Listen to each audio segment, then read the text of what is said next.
Yeah, a lot's with the depth chart, but this is the time of the year where you can scale things back and you just start working at the basics of things. You know, I'm not trying to beat the defense every single play and scheme them up and try to get into things. I want to see these kids, being more efficient with their play. And the main conversation that we've been having with the offense is that we want to see all 11 on the same page.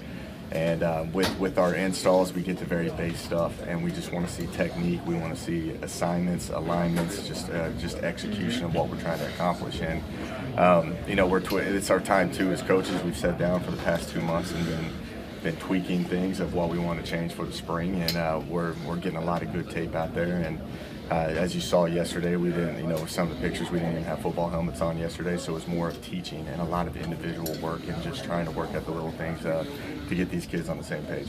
Can you talk about the groups first? The running back group, how is it look? Running back group is looking good. Again, we got a lot of kids that have played or been here, at least, you know, with across the board. But in the running back group, you've got Kennedy and Martell that have had some really good touches across the board for the past couple of years. And adding Sinkfield in the mix, which I'm very fired up for that kid. You're going to see a great competition out of those guys as well.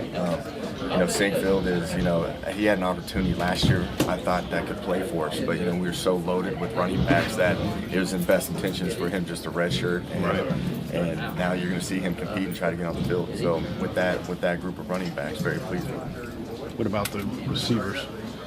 Receivers, again, you got a veteran group with, you know, Sills and Marcus and Gary. You got some guys with some good touches, good yards, a lot of valuable playing experience. The thing that we're really concerned about, or just the emphasis is who's going to be that backup. I want to see guys step up, and I thought our problem last year is we didn't have solid backups, and those receivers played way too many plays. That's one of the reasons why their stats were so high, is because they didn't ever come off the field, but as you track it, as the season went on, they wore down.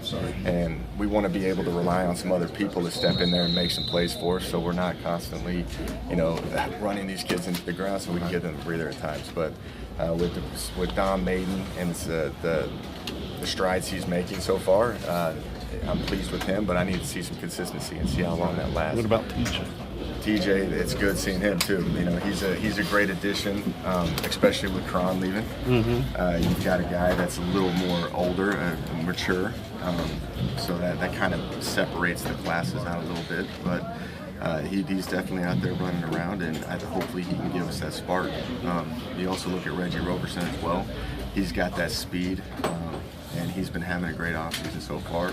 Again, it goes down to consistency with those guys, and really the most consistent players are going to play for us. What about the offensive line now? Offensive line, we're starting to get some depth. This is compared to last spring, we can actually put 2 serviceable offensive line groups out there, which is very pleasing. And you know, last year we had a lot of kids that were playing that didn't have very much experience.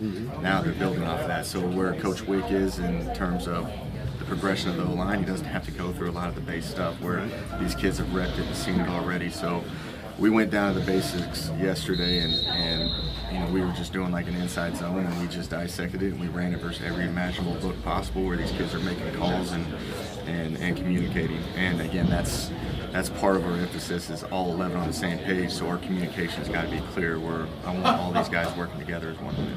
Who you get a guard? Guards, we've got a lot mixing in and out of there.